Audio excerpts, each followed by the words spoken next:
여러분, 우리가 이 세상에 살아가면서 우리가 소속되어 있는 공동체들이 있죠. 가정이라는 공동체, 직장이라는 공동체, 또 우리는 교회에 소속되어 있어서 교회 공동체에 살고 있뿐만 아니라 또 우리는 나라에 소속되어 있으면서 나라의 공동체 속에 살고 있습니다. 우리가 나라에 살아가면서 이 나라의 지도자가 어떤 지도자가 있느냐도 중요하고 또 나라의 체제가 어떤 체제인가가 더 중요합니다. 어떤 체제. 오늘 우리가 21세기에 살아가는 이 사회 속에서는 이슬람이라는 종교 국가 외에는 대체적으로 두 가지 정치 체제가 있죠. 자유민주주의 체제가 있고 공산주의 체제가 있습니다. 우리는 이 남한만이라도 자유민주주의 체제 속에서 지금까지 있게 된 것이 얼마나 감사한 일입니까? 그래서 지금까지 우리가 자유민주주의 안에서 살고 있습니다. 공산주의 나라가 되었던 나라들이 대체적으로 못 살아서 대부분 다 망했었습니다. 그래서 망해서 공산주의가 다 사라지는 줄 알았더니 아예 죽은 것이 아니더라고요. 보니까 다시 살아나와요. 공산주의가 얼굴을 달리합니다. 뉴막심의 얼굴을 가지고 자유민주주의 사회 속에 들어와서 오늘날 전 세계의 많은 자유민주주의 체제 속에서 이 공산주의의 얼굴을 색깔을 하고 나와서 자꾸 바꾸려는 시도를 계속하고 있으며 그래서 많은 갈등들이 우리나라뿐만 아니라 많은 나라 속에서 지금도 일어나고 있는 현상들입니다. 여러분, 공산주의라는 체제가 잘 된 것 같습니까? 스메틀라나 알릴루에바라는 사람이 있습니다.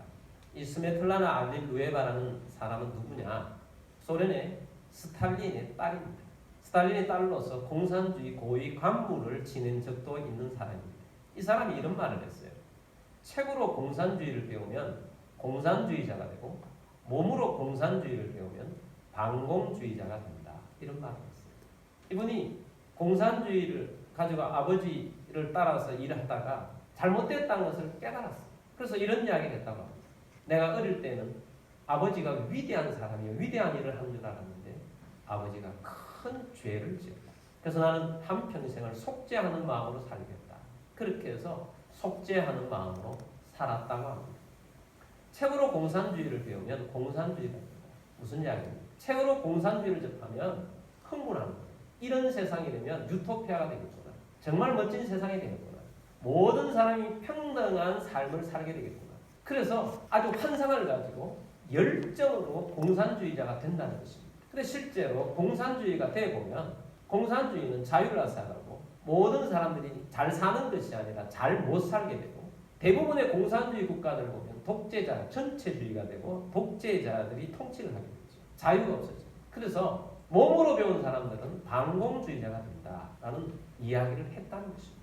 무엇을 이야기합니까? 공산주의라는 것은 겉은 아주 화려한 포장지 같은 내용은 진리가 아니라는 것을 말하는 것입니다. 우리나라에도 탈북자들이 많이 와서 탈북자들은 철저한 반공주의자입니다. 우리 이 대한민국에 살아가는 사람들보다 반공에 열심인지 모릅니다.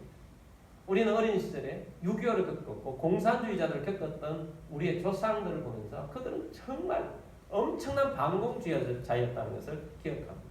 그럼 오늘 우리가 이 예배를 드린 우리들은 말만 들었지 몸으로 배우지는 않았어요. 공산주의는 이론은 그럴듯하게 보이지만 실제는 가짜라는 것입니다. 거짓이라는 것입니다.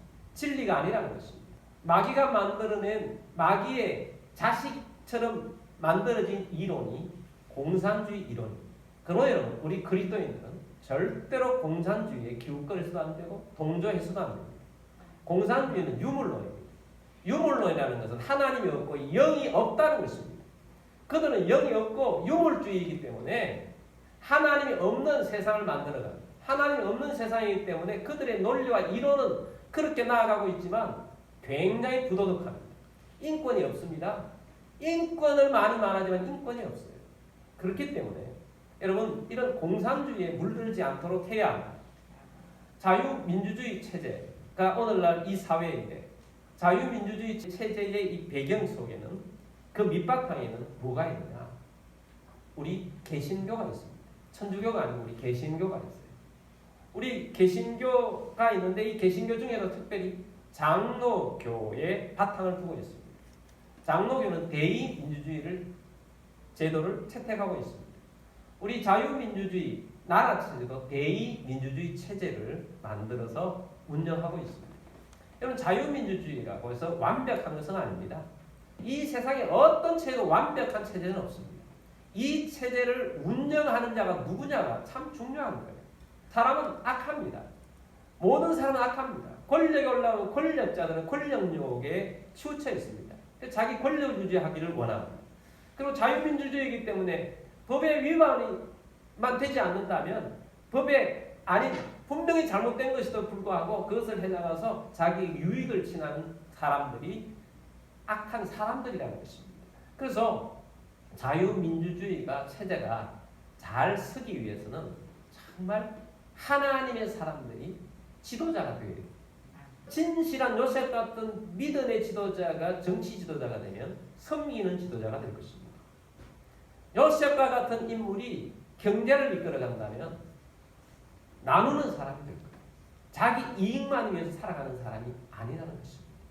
그런 면에 있어서 우리가 기도하면서 이 자유민주주의 이 사회 속에 살아가는 우리들이 정말 하나님이 기뻐하시는 요셉과 같은 그런 지도자들이 일어나고 그런 영향력을 끼치고 우리들도 우리 교회에서 자라나고 있는 다음 세대들이 실제 영역에 영향력을 끼치는 하나님의 나라의 언약의 주역들로 살아갈 수 있도록 그들을 양육하고 기도하고 키우는 그리스도인들이 되기를 원합니다. 그래서 우리는 언약의 백성들로서 비록 나그네의 삶을 살아가지만 세상을 바꾸고 사회를 변혁시키는 그리스도인이라는 사실을 잊지 않고 살아가는 그리스도인들이 다 되시기를 주의 이름으로 축복합니다. 아멘.